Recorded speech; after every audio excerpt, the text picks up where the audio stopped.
Well, a common theme in this NFL season has been piling on poor old Tua.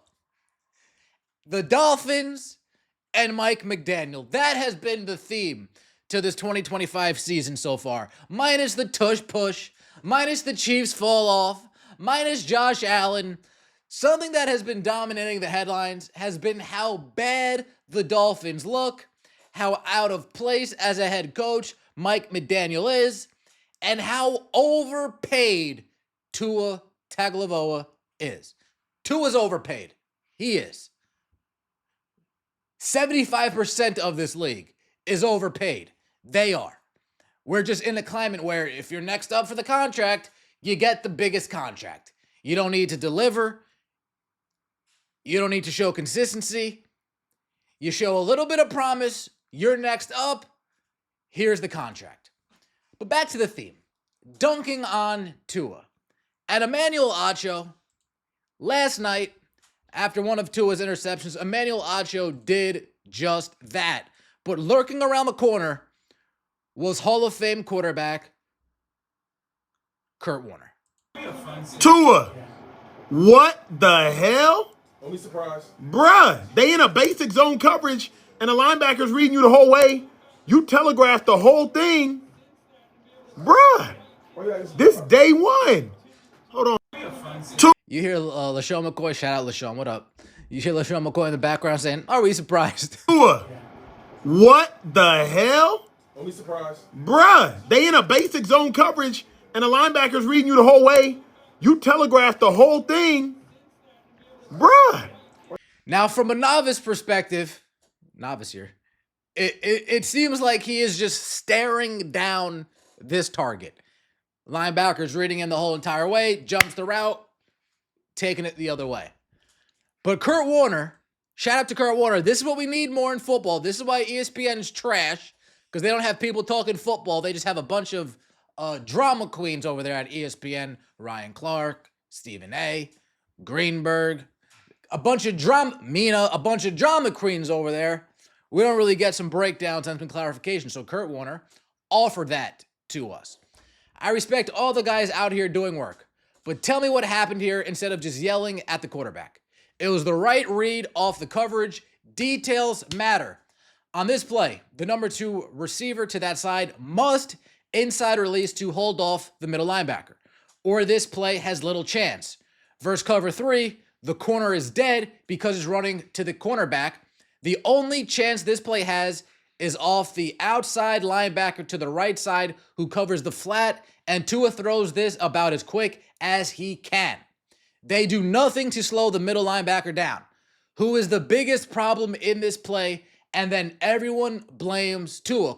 Kurt Warner, play design, wide receiver. He breaks it down further. We'll get into that. There are certain plays where a quarterback has to trust the play call and design and read it because they can't see everyone. The play has to take care of the middle linebacker if the quarterback is on time, and he can't hold the middle linebacker with his eyes because he has to read the outside linebacker first. So he's not telegraphing the throw.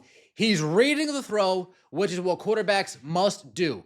It's not staring down a wide receiver. It's reading a defensive player.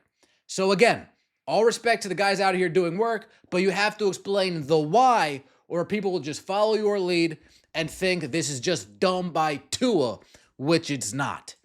Acho, respond. I'm about to talk to the people who will read this. You obviously know everything I'm about to say. Also, salute to your gold jacket. As a linebacker in that position, I'm a hook curl defender who will work off the final 3. I have the hook, but will expand to the curl window if number 3 takes me there. Tua knows this. You know this. A high school quarterback knows this. The final number 3 is the running back. As the running back expands to the flat, the linebacker will expand at the exact same tempo unless Tua does something to change that. He didn't. Simply put, from a defensive perspective, Tua threw a curl route to a hook curl defender who became a curl defender based on the route concept that Tua foreknew and the defender found out. Now, it was phenomenal route recognition and concept recognition by the backer. Here comes Kurt Warner. But you won't match to number 3 if the corner runner attacks you first. You'll have to respect your responsibility inside first, and that hesitation is all it would take to complete this ball. This is bad detail, but the exact read Tua has to make on this play design versus the coverage. There is no other choice for him. Thus, he must trust the play design if they were going to tell him that's the read. Kurt Warner doesn't stop there. He gives us a breakdown on his YouTube page. It's a 30-minute video. Final 2 minutes, he sums it up perfectly. Let's go. Doing details on the bottom, why we're doing what we're doing, the spacing, the timing, every release of every single receiver matters. Spacing matters. Knowing when we're going to read a particular play matters. And when we read it that way, what are we trying to get? Who are we trying to read? What do we need to do to make sure things like this don't happen? And if we don't pay attention to those details, again, you're going to tell me if this guy comes off and attacks him right there, that he is not going to hesitate. Disagree. He will hesitate. Or, worst case, like I said, we run into him and now we're living for another day and Miami has a chance to win this game. It's a good break. It was a good play, which I expect from good players if we don't force them to do something else. They're going to play it well. He knows, like, I'm not worried. Everything's going outside here. Everything is way outside of me. I'm just going to push through. I'm going to push through, even if this guy is his guy. He can say here, I'm going to push through my guy and work to the next zone because everything is going to the outside here. Nothing is threatening me back to the inside. Now we throw a pick. Now everybody's mad at Tua. Now we lose the game. And to me, this is way bigger than that. And again, have your opinions on Tua that you want to have on Tua.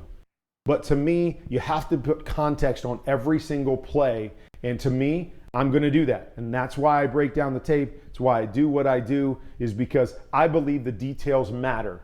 And there needs to be details on everything, understanding what the quarterback is being asked to do in each and every situation. Shout out to Kurt Warner for breaking it down for us normies out here. I appreciate that, Kurt.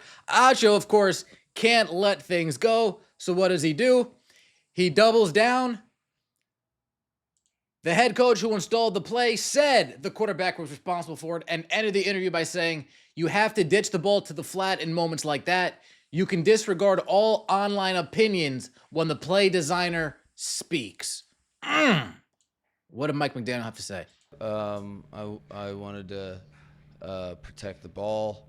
I wish I could, I think the quarterback has to be responsible for it. However, I wish I could just put it on him, but I think it's a tough job to do when there's someone in your face. We need everybody needs to do better, and we can't, if you got to ditch the ball to the flat in moments like that, and that's what we have to learn from. And there you have it. I gotta be honest. As a 31-year-old, I don't look at Mike McDaniel as a leader. I gotta be honest, man. I can't take this guy seriously. And if I'm not taking him seriously, I doubt the fellows in that locker room are taking him serious, i.e. the Dolphins' start to the season so far. Let me know what you guys think in the comment section below. Appreciate the support. Like the video, comment, subscribe. That'd mean a lot to me. See you next time. Take it easy.